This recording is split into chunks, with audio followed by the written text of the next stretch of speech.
Hi guys, welcome back to my YouTube channel. I am so excited to be here again, and I really want to take this opportunity to talk about the Bad Bunny concert. Of course,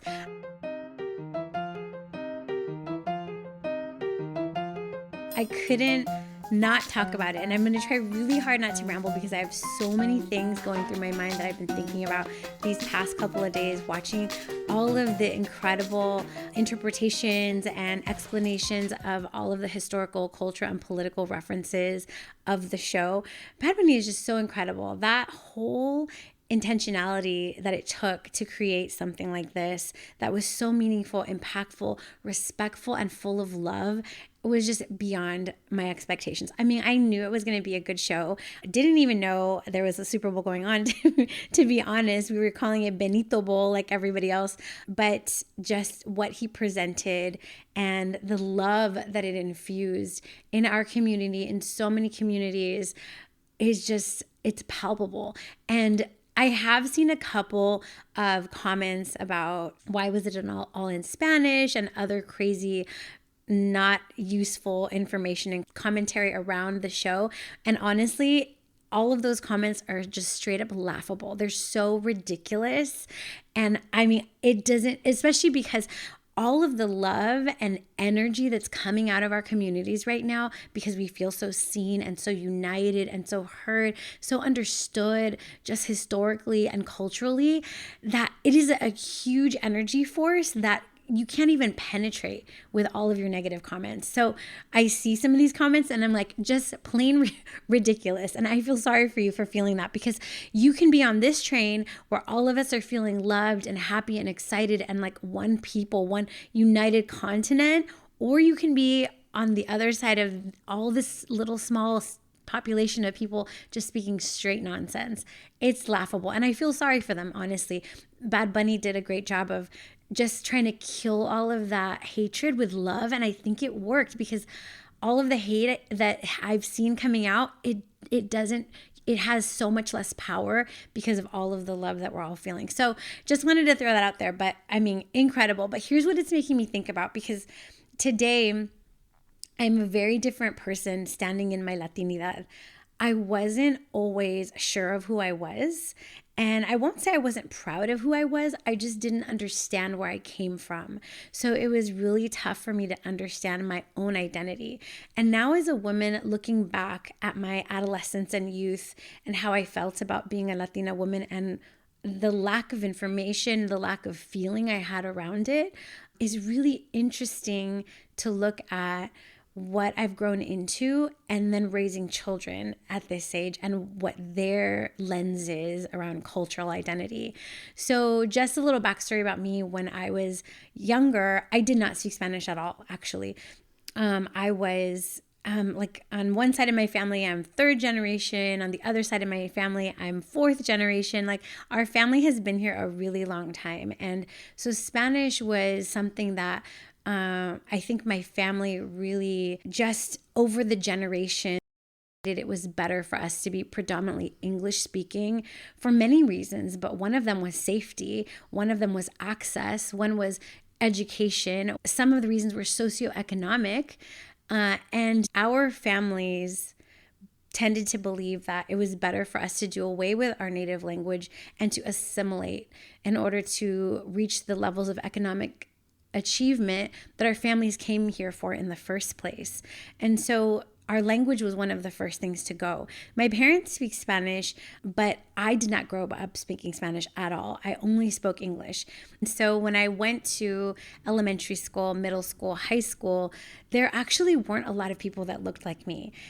I went to a predominantly white and Asian schools, and the Latinos that were there were either immigrants themselves or first generation, and they spoke fluent Spanish and in some cases didn't speak English.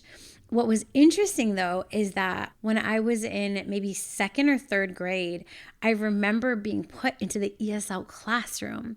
I think I was behind on my reading skills perhaps at that point, and they thought, well, maybe it's because she doesn't speak English. And it wasn't true, because I didn't speak Spanish at all. And I remember that being not a great experience. It actually felt quite negative at the time, because I was put in other people that didn't speak English, and we couldn't communicate with one another, and we weren't given a whole lot of resources or attention. So it felt more like a holding pattern while everyone else studies books and reads that were more proficient than we were. Then I remember going to high school, and again, I felt like there weren't any people that I could identify with, because the Latinos that were there, they either spoke Spanish or they didn't speak much English. And so I felt like there was a cultural disconnect, because so much culture had been stripped away in the name of trying to make sure that our family got ahead in life. So I didn't know quite what to do with myself, or like even what to call myself. And in fact, I didn't know. So my mom is from El Salvador, her family, and my dad's family is from Mexico. And I didn't know that about myself. All I knew was that I was a brown girl who didn't speak Spanish and wasn't like the other brown kids. And it felt very isolating. So when I got to high school, I still didn't feel like I was rooted in my Latina community, because I didn't speak the language. And honestly, I don't remember that ever being something I was called out on. I don't have a memory of an experience that particularly made me feel like I didn't have license to call myself Latina. It was something that I just knew inside that I imposed on myself, that because I didn't speak Spanish, I wasn't Latina enough to be a part of these spaces. And who knows where that messaging really came from. I'd have to like really go back and sort through all my memories, but definitely there was a feeling there that someone could be Latina but not Latina enough. And that's how I felt. So I decided that, well, I don't want anyone to know that I don't speak Spanish. I don't want to be called out on it. God forbid. It felt like it was going to be like the end of the world if anyone ever asked me to speak Spanish and I didn't. So instead I hid. And I remember saying, well, maybe I'll just call myself Hawaiian, because there's plenty of people that I know that are Hawaiian here that don't speak the language. So I'm going to go ahead and do that. And for a while, I would say at least a year, I would tell people like, oh, I'm from Hawaii. Like, that's where I'm from. That's why I'm so brown, because everybody saw this little brown girl but couldn't understand why I didn't speak Spanish. So I just made it easy on them and said, and myself, and said, well, maybe I'll just say I'm Hawaiian. Looking back at that experience, I think a couple things. We didn't really talk a lot about culture and cultural significance in my family. And I think, again, there was just a lot feelings rooted in survival and getting ahead, and because that's what we came here for. And so it didn't really take a front seat. It was not the backdrop on which I was raised. However, there were things that were different about my family that just were, and we didn't talk about. We had tortillas all the time. There was never a moment where we didn't have arroz and frijoles in the fridge. We listened to corridos. We listened to Linda Ronstadt. And actually, that is where the turning point was for me. Linda Ronstadt and Selena were two of my biggest idols, because I knew that they were Latina. And actually, I get a little choked up thinking about this. But I knew they were Latina and didn't speak Spanish. So I felt for the first time seen and heard, like, oh, wow, two women like me who don't speak the language but call themselves Latinas. And not only that, they have the audacity to sing in a language that they didn't really know as their own. I don't know if they didn't know it was their own, but I didn't feel like it was my own. So I spent so much time, my sister and I spent a lot of time learning those songs, singing every single lyric, and that really kickstarted me into having a desire to learn more about my culture and to learn how to speak Spanish. The one thing I will say, though, is despite how I felt about being Latina, as much as I felt disconnected from my own community, I always inside felt a calling toward my heritage. And I remember the first time my family and I went to Mexico, I felt so rooted and grounded. And I felt like this is where I belong. Even though now I was this United States girl coming into Mexico who didn't speak Spanish. And I still felt there was something pulling me there and calling me there, that it felt like it was home. So interesting, because I think about this Bad Bunny concert and I think about everything that he shed light on, and it brings me back to all of the things that my family, my ancestors lost as part of coming to this country and trying to be a part of the United States. And I think about the identity that was told they didn't belong to, which is Americanos, being stripped away from their own identity when they've always been Americanos all along, coming from the Americas, but told that they weren't, and trying so hard to be Americano by way of stripping away their culture. The turning point for me in high school was when I decided to change school. So I went from one school where it was predominantly Asian and white to another school that was just up the street. It was another high school. And I begged my parents to go there because I had 2 friends that went there. And it was a very heavy Latino population. I joined a folklorico group and learned how to dance ballet folklorico mexicano.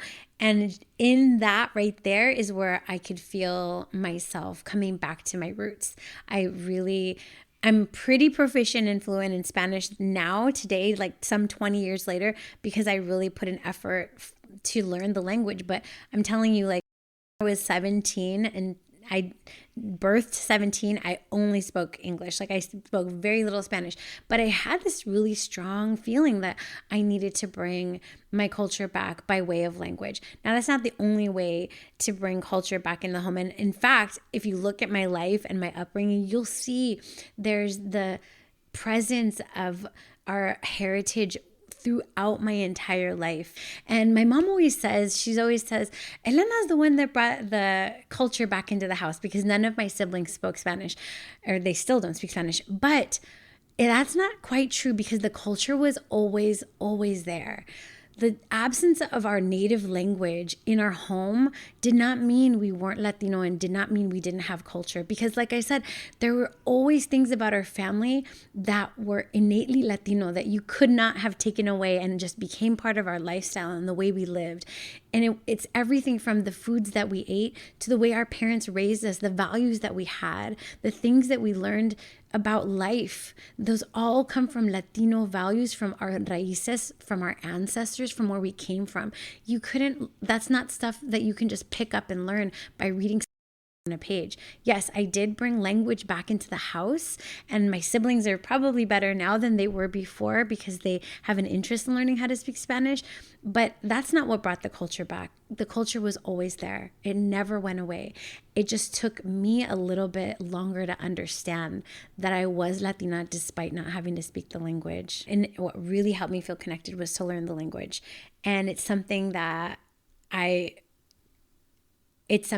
husband and I felt was very important for our children. So my kids, in their very early days of life, they spoke just Spanish. Now they're speaking English mostly. However, their Spanish is way better than my Spanish was at their age. So I feel super proud of that accomplishment, of having to bring something back from our past back into our present, because it's something that we've always had. It's something that was stripped of us when we came here. We were told the lie that we weren't Americanos unless we dropped our culture and our language, and then we can be Americanos, when in fact we've always been from the Americas. It's never been something that's been gone. Just like I've always been Latina, it's never been something that was gone. But because I was stripped of so many things, I felt that lack of connection until I came back to my roots and learned to speak Spanish. But more important than bringing back language for our children is that we brought back a sense of curiosity about where we came from, a sense of curiosity to know where our roots are from, to know our heritage, to know our culture, to know more people that look like us, to hear diverse stories about our communities. And I see it happening with my sons now. One of my sons in particular is really starting to think about what it means to be in a diverse space. He's really feeling this calling to be in spaces where he sees people that look like him, and he sees people that have different experiences, not just one experience. He's really starting to think about what it means to make change in these spaces, and what our history has taught us about what it means for us to be here. And it's so beautiful, because as much as I think in the past I felt embarrassment to talk about that time in my life where I didn't know who I was, and I was questioning my identity and hiding who I really was, I find that that experience has really helped to inform how I look at my identity now and how I'm helping my children to understand who they are as people. So I almost didn't want to share that story today, honestly, because I was like, how ridiculous, how ridiculous was I? But it's so important, right? Because we do sometimes have a lack of identity of who we are, even just cultural things aside. Even just as a mother, I feel like, we tend to lose our identity and lose ourselves and try to wonder, like, who am I actually? What am I actually doing? And just trying to figure ourselves out. I am still learning things about who I am and who I want to be, who I aspire to be, the things I want to do. But one thing I never want to forget is where I came from, because I feel like when we understand our history, when we understand what's been taken from us, we can rediscover who we really are, and we can shed all of these ideas of who people are trying to tell us that we are. I think that was what was so surprising for so many people that don't understand our Latino culture is how all of these things that have transpired in our history, things that were beautiful and things that were challenging and unfavorable, have only served to strengthen us as a community. So that me not having a real strong sense of who I was because of what was taken from my family in the past has only served to make my family stronger. It's part of the bricks that I'm standing on to build the foundation of our family, to help them understand who they are, to help them continue to be curious about our history and where we come from. Because only then, when we understand those raíces, when we understand where we are, where we've been, can we really begin to understand who we are as people. It's so beautiful and I love it so much. That's my 2 cents about the Bad Bunny concert and what it meant for me and my family and our sense of identity and who we are and the pride that we carry with us today about where we've been in our history. It was just so impactful. And my hope is that concert, that understanding planted a seed of curiosity of where you come from, where your raíces, who your neighbor is, where your neighbor comes from, so that we can understand that we are all in this together, that we are all united through our mutual stories, through our diversities, through our common similarities. We are all connected through those things. Stories are so important. My hope is that also you'll continue to talk about your story, to share your story, share it with your family, share it with your children, share it on a podcast, talk about where you came from. It's important for you to say that story so that we can understand one another better by understanding all of our histories. We can only get stronger by knowing each other's stories. We can only become more connected by understanding our histories and being curious about one another. It was a beautiful show. It made me feel so much pride, and I'm going to continue riding this wave for as long as possible. I truly believe that unity that we all felt, that we're all still feeling, is what is going to bring us to a place of peace and understanding and combating all of the hatred that's coming our way. No matter all of the negative things that have been happening, I don't know if there's any Latinos that I know that didn't feel an immense sense of pride for who we are and where we come from. I feel super proud of us as a community, and all of you that have posted information about your interpretation of the concert and what it means to you. Let's keep sharing our stories because they're so important to get them out loud, to talk about where we've been. I feel really proud to be here talking to you about this as a Latina woman. I feel really proud to call myself a Latina woman and to be raising Latino children in this time. Thank you so much for being here, and until next time, adios.